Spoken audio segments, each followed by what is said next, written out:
If you're new here, welcome. This is Last Story Tonight. Hit subscribe and leave a like.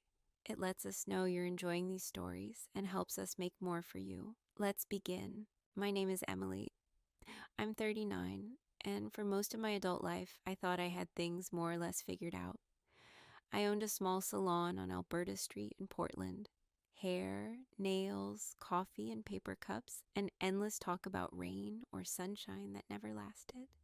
My husband Michael taught English literature at a community college. He had that calm kind of presence that makes a room feel settled without saying much. We lived quietly, dinners at home, his record spinning low, the comfort of knowing what tomorrow probably looked like.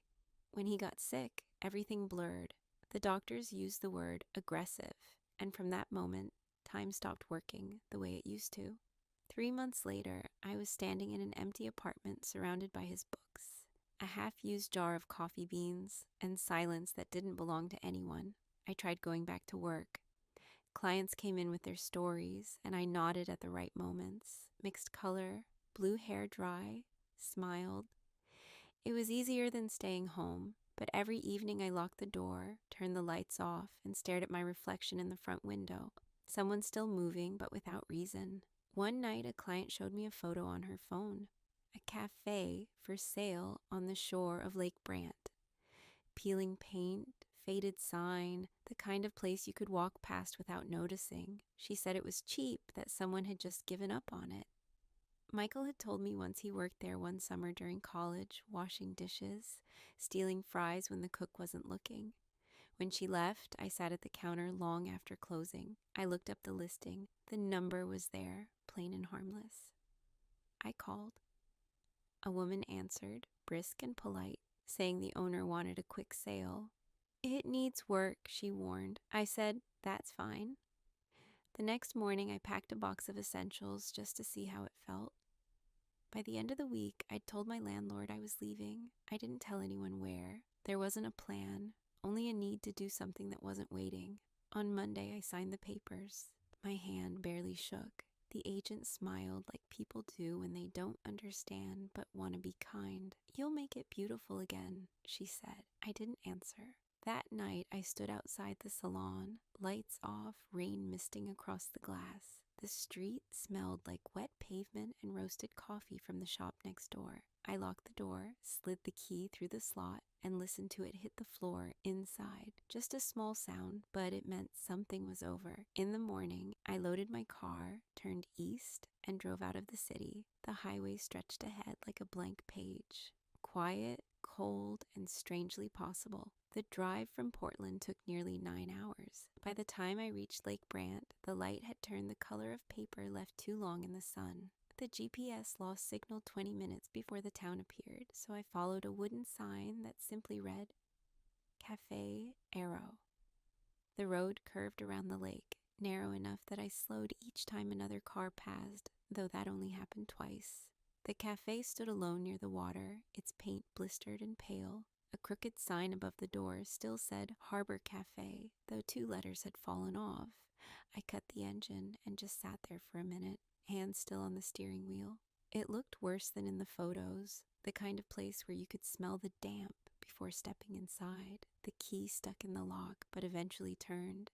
Inside, it was all dust and silence. A few chairs were stacked in the corner, the counter scarred with coffee rings, and a single cup still sitting upside down by the sink as if someone meant to come back. I walked through each room, flicking light switches that didn't respond, testing floorboards with my heel. A few were soft. The lake showed through the windows, flat and gray. I had just pulled off my gloves when I heard tires crunching on gravel. An old green pickup stopped out front, door creaking as a man stepped out. Tall, maybe in his 60s, gray beard, plaid jacket, eyes that looked like they'd seen enough winters to stop being impressed by them. "You bought this place?" he asked, voice low and even. "Seems so," I said. He studied the building, then me. "Then you're either desperate or stubborn." I smiled a little. "Probably both." He nodded like that made sense. "Tom," he said, extending a hand. His grip was rough, the kind that came from real work. "I used to fix tables in here, back when this place had decent pie." He offered to help look around, see what could be saved. We walked the perimeter, roof shingles curled, porch rail half rotten, but the bones were solid. You can make something out of it, he said. Might take time, though. Everything good does. I didn't answer right away. He glanced toward the lake. Coffee? He asked. I've got some in the car. We sat on the front steps, with paper cups steam curling between us. The air smelled of pine and gasoline. He told me the town had one grocery store, 2 bars, and a post office that also sold fishing licenses. You'll learn people's names quick, he said, and they'll learn yours even quicker. When he left, the silence returned, but not in a bad way, just quiet enough to think. I swept the floor until dark, uncovering old tiles the color of faded mint. Somewhere along the lake, a boat motor started, then faded again. The next morning, I went to the general store. The bell above the door barely rang. A woman behind the counter looked up from her crossword. You're the new one, she said, not a question. Looks that way, she nodded. That place needs a miracle. Or a lot of paint, I said. That got a small laugh. She rang up cleaning supplies, duct tape, 2 jars of coffee, and a local paper. Weather turns fast here, she warned. Don't trust clear skies. By noon, Tom was back. Brought tools, he said, lifting a box from his truck. Figured you'd need a hand. We spent the rest of the day pulling nails, patching a section of wall, and arguing good-naturedly about whether to sand or replace a warped board. He didn't talk much about himself, just small things. Fishing, how winters froze the pipes, how the old owner once kept a dog that barked at thunder. When I offered to pay him, he shook his head. Save it. You'll need every dime before this place stops leaking. At dusk, we stood on the porch looking over the lake. The sky was bruised purple, the water still. It's quiet, I said. He chuckled. You'll get used to it, or you won't and you'll leave. Happens both ways. When his truck disappeared down the road, I went back inside. The air smelled faintly of sawdust. I turned on the small radio he'd left on the counter, an old thing with a cracked antenna. It picked up only one station, playing low country music through static. I left it on anyway. That night, I wrote a short list on a scrap of paper. Replace roof tiles, check plumbing, find someone to fix wiring, learn where to buy decent bread. Simple things. Manageable. The wind picked up outside, rattling the door. I looked around at the empty space, at the walls waiting to be stripped, and the counter waiting for customers that didn't exist yet. For the first time in a long while, the emptiness didn't scare me. It just felt like a beginning. By the end of the first week, my hands were blistered and my back ached in places I didn't know could hurt. Every morning started the same: coffee from a chipped mug, a checklist on the counter, and a long look at what still needed fixing, which was everything. The air smelled of damp wood and cleaning chemicals. Tom showed up 3 or 4 times a week, never calling ahead. He'd park the old truck by the fence, grab his tools, and say, "Where do you want to start today?" Sometimes it was the plumbing, sometimes the door hinges, sometimes nothing more than moral support. I paid him with sandwiches and coffee, and he never complained. We worked in quiet most of the time. He'd hum along with the radio, old songs I didn't recognize, and I'd scrape paint or scrub floors until my arms went numb. The rhythm of it helped. There was no space for grief between hammer swings and bucket rinses. One morning, while we were patching a section of wall, he asked, "What made you buy a place like this?" I shrugged. It was for sale. I needed to move. From what? From everything that stayed behind. He didn't press. Tom was good at leaving gaps in conversations, like he knew not every story needed to be told right away. The cafe began to change piece by piece. A new coat of paint turned the walls from dull yellow to off-white. I scrubbed the old counter until the wood grain came back to life. I learned how to replace a pipe, sand a door frame, and swear under my breath without guilt. One afternoon, the rain came hard and sudden. We were halfway through sealing a window when it started. Tom handed me his flannel jacket as if it were part of the plan. "Don't argue," he said. "I've got another one in the truck." We waited inside, rain drumming the roof, listening to water trickle somewhere it shouldn't. I found the leak, shoved a bucket under it, and said, "Add that to the list." He smiled. "That's the spirit." After the storm, we sat on the porch steps, the boards still wet, drinking the last of the coffee from a thermos. The air smelled like pine and damp earth. He watched the lake for a while before asking, "Was he a good man?" I didn't answer right away. "Yes," I said finally. Just, unfinished." Tom nodded, not looking at me. "Most good ones are." We didn't talk for the rest of the evening. The silence wasn't heavy. It just existed, like the sound of the lake or the creak of the porch. The next few weeks passed in slow motion. I stopped checking the calendar. Days were measured by what got repaired: the faucet, the window frame, the broken stool. I started leaving the radio on, even after Tom went home. The static filled the space in a way that made it feel less hollow. Once, while sanding a table, I caught myself humming. It startled me. It wasn't joy, not yet, but it was something close to breathing without effort. Tom began bringing small things for the cafe: a spare hammer, a jar of screws, an old open sign he said he'd found in his shed. "Might as well make it official," he said.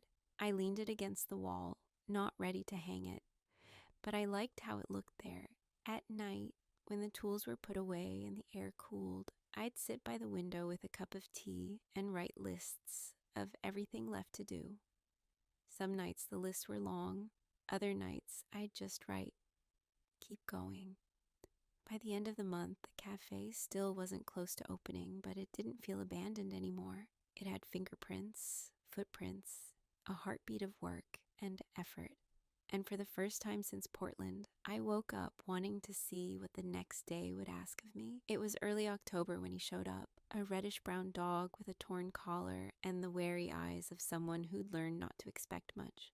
I found him curled near the back steps, shivering and too thin. When I stepped closer, he didn't growl or run, just lifted his head as if to say, "So, what now?" I brought out some leftover chicken and set it down a few feet away. He ate slow, one piece at a time, keeping his eyes on me. When he finished, he stood, circled twice, and lay down again. Same spot, same quiet resignation. The next morning, he was still there. Tom arrived just as I was pouring kibble into a bowl I'd picked up from the store. "Looks like you've got company," he said. "He's probably lost," I said. Tom studied the dog, who pretended not to notice him. "Or maybe he just decided you're the new project." I rolled my eyes. "I can barely fix the pipes. I don't have time for a dog," he grinned. "He's your kind. Quiet, stubborn." That night, I found an old blanket and set it by the back door. The dog lay down without hesitation. When I turned off the light, he gave a soft sigh, the kind that settles into the air. I called him Finn without really thinking about it. The name felt right. Short, steady, like something you could call across water. Within a week, he followed me everywhere. To the store, to the dock, even to the post office. People in town started to recognize us. A few waved, others offered cautious smiles. One woman handed me a slice of apple pie wrapped in foil. "For you," she said, then added, "and your helper." The cafe started feeling less like a work site and more like a place that could hold people again. Finn had a talent for making everything look softer. The dusty floor, the half-fixed walls, even me. When Tom came by, he always brought a treat for the dog first. "You're spoiling him," I said one afternoon. Tom shrugged. "That's how loyalty works." The three of us spent the following weeks getting through the last of the repairs. Tom handled the heavy lifting. I painted. Finn supervised from his usual spot by the door. The rhythm of our days felt steady. Work, coffee, errands, small talk with the locals. By November, the roof stopped leaking and the front sign hung straight again. The townspeople were warming up to me little by little. The clerk at the store no longer called me the woman from Portland, just Emily. I took it as progress. One morning, as frost glazed the windows, Tom came by earlier than usual. "You're opening soon," he said, sipping from his thermos. "Maybe," I said. "I'm still figuring out what kind of place it's supposed to be." "Start simple," he said. coffee and something warm. The rest comes later.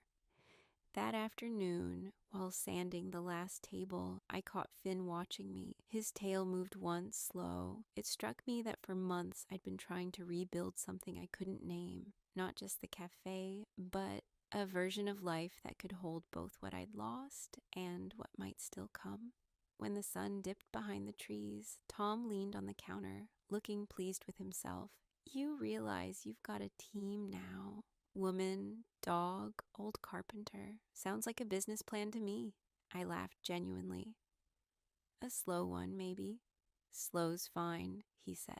Means you're doing it right. Later, after he left, I locked up and sat on the porch steps. Finn rested his head on my knee, eyes half closed.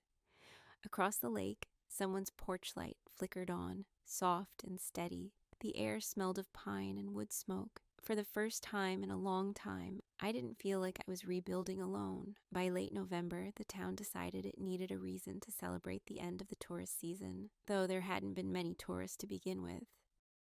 Flyers went up in the grocery store window. Community dinner, Lakeside Park, Saturday at 6. I hadn't planned on going. Crowds still made me restless. But Tom stopped by that morning with a hammer in one hand, and that look that meant I didn't have a choice. Everyone will be there, he said. You should too. People need to see the face behind the new cafe. I'm not sure I'm ready for everyone, I said. He shrugged. Then sit near no one. Just show up. By evening, the air had turned crisp, the kind that smells like wood smoke and pine needles. I wore a sweater that still faintly smelled of hair dye from the salon days and walked with Tom toward the park. Lanterns hung from tree branches, tables lined with mismatched dishes, kids chasing each other around the fire pit. A small band played off to the side, banjo, fiddle, a drum that wobbled slightly off rhythm. We found 2 chairs near the edge of the crowd. Tom handed me a bottle of beer. Locally brewed, he said, which means it's probably terrible. He wasn't wrong. I laughed and the sound surprised me. For the first time in months, it didn't feel forced. People nodded at me, the woman from the post office and the man who ran the barber shop, even the kid who sold bait by the dock. Someone shouted, "We're glad you stayed." And I realized they no longer saw me as an outsider, just a person who kept showing up. As the sky darkened, a man started singing. Not well, but loud enough that others joined in. Tom leaned back in his chair, arms crossed, eyes on the fire. You ever think about starting again? He asked suddenly. I looked at him. Starting what? Life. Something new. Whatever comes after the part that broke you. I stared into the fire. Sometimes, but I'm afraid I'd build it all wrong. He took a slow sip, set the bottle down, and said, "Then let someone help you with the foundation." For a moment, neither of us spoke. The words hung there, not as a question, but as permission. Later, when most people had gone and the band was packing up, Tom offered to walk me back. The night was quiet, except for the crunch of gravel and the lake brushing against the dock. Finn ran ahead, nose to the ground. When we reached the cafe, he stopped near the steps. The porch light flickered, another thing that needed fixing. I turned to say goodnight, but he was closer than I expected. His eyes held that same steady patience he had when waiting for me to figure something out on my own. He leaned in, slow enough that I could have stepped back if I wanted to. I didn't. The kiss was brief, not dramatic. Just 2 people acknowledging something that had already been growing quietly between them. When he pulled away, he looked at me for a long second. "Didn't want to assume," he said. "You didn't," I answered. He smiled, small and genuine. "Good. Then we're both still learning." After he left, I stayed on the porch for a while, the lake reflecting the dim light from the cafe windows. The world didn't suddenly feel fixed or romantic, and it just felt possible. Inside, Finn curled up by the door, tail thumping once when I stepped in. I switched off the radio, locked the door, and whispered to no one in particular, "Maybe we can start again." A month later, when the first snow brushed the trees around the lake, I got a call from the community office. They were looking for temporary foster homes through a local youth program. Short stays, nothing complicated. I almost said no before the woman even finished explaining, but something in her voice made me pause. She said his name was Noah, 15, quiet, needed a place for a few weeks until they sorted things out with his school. When I hung up, I stared at the phone for a long time. The cafe was almost ready to reopen, the walls repainted, the counter varnished. There wasn't much room for anyone else in my careful little world, but I said yes anyway. Noah arrived 2 days later with a small backpack and a look that said he'd learned to expect nothing good from strangers. He was thin, pale under his hood, hands shoved deep into his pockets. "You, Emily?" he asked. "Yeah," I said. "That's Finn." The dog trotted over, sniffed his boots, and decided he approved. We ate dinner mostly in silence. Soup and bread, easy to make, easy to ignore. He thanked me without looking up. When I showed him the spare room upstairs, he nodded once and closed the door behind him. The sound was soft, but it lingered. For the first few days, he kept to himself. He left early, came back late, barely spoke. I didn't push. Grief had taught me how little words can do when someone isn't ready. Tom started dropping by more often once Noah arrived. "So this is the kid?" he asked one afternoon, setting down his toolbox. "That's him," I said. "He doesn't talk much." Tom smirked. "Then we'll get along fine." It turned out Noah was good with tools. He watched Tom fix a chair once, then tried it himself. Within a week, he was sanding, measuring, learning how to steady a board without splitting it. The two of them worked in sync. No lectures, no instructions, just the quiet rhythm of people who understood each other's distance. One afternoon, while they were fixing an old stool, I overheard Noah say, "He's patient." Most men yell when you do it wrong. Tom's voice was low. I learned that the hard way. I didn't ask what he meant, and neither did Noah. That night, Noah helped me close up the cafe. We stacked chairs, wiped tables, turned off the lights. He stood by the door for a moment, looking out at the lake. "You think this place will work?" he asked. "I don't know," I said honestly, "but it's worth trying." He nodded, eyes still on the water. "Yeah, maybe that's enough." By midwinter, he had started fixing things on his own, tightening hinges, patching cracks, repainting a section of the wall without being asked. Finn followed him everywhere, loyal as a shadow. When he laughed, a quick, awkward sound, it filled the room in a way I hadn't realized I'd missed. The town began to notice. Mrs. Jenkins from the post office asked if Noah could look at her broken chair. The man from the bait shop dropped off an old cabinet that needed sanding. Word spread, the cafe kid can fix things. He'd come home with paint on his sleeves and stories he didn't quite know how to tell.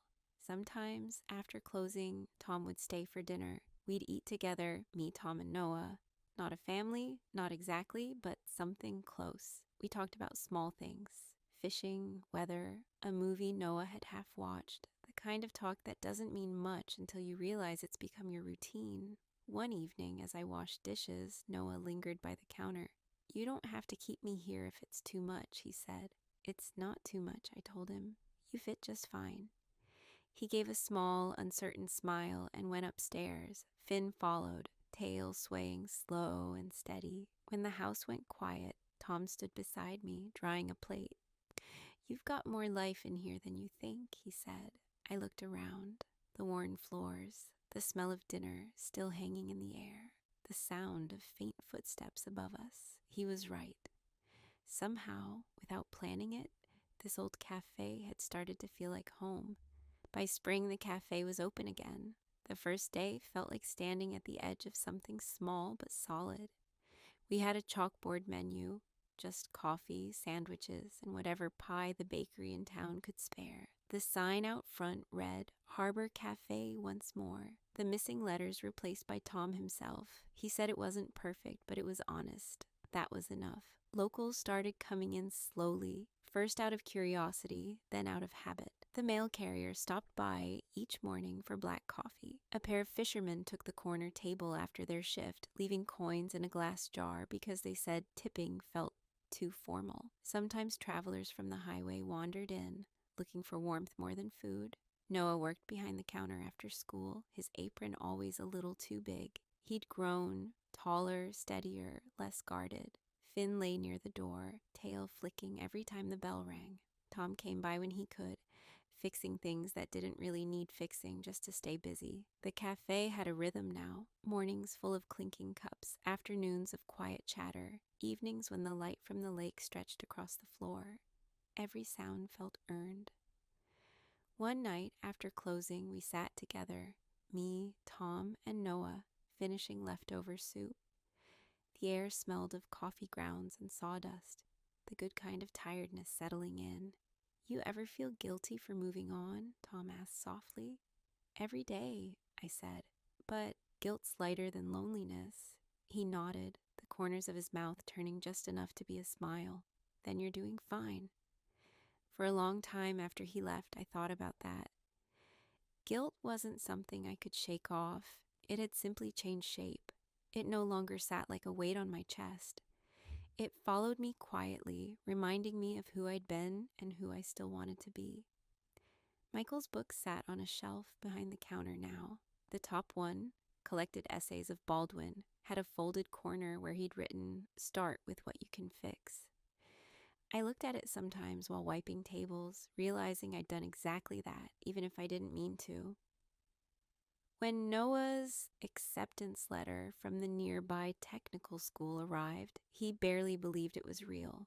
"They want me to study carpentry," he said, showing me the envelope with trembling hands. Tom clapped him on the shoulder, proud but pretending not to show it.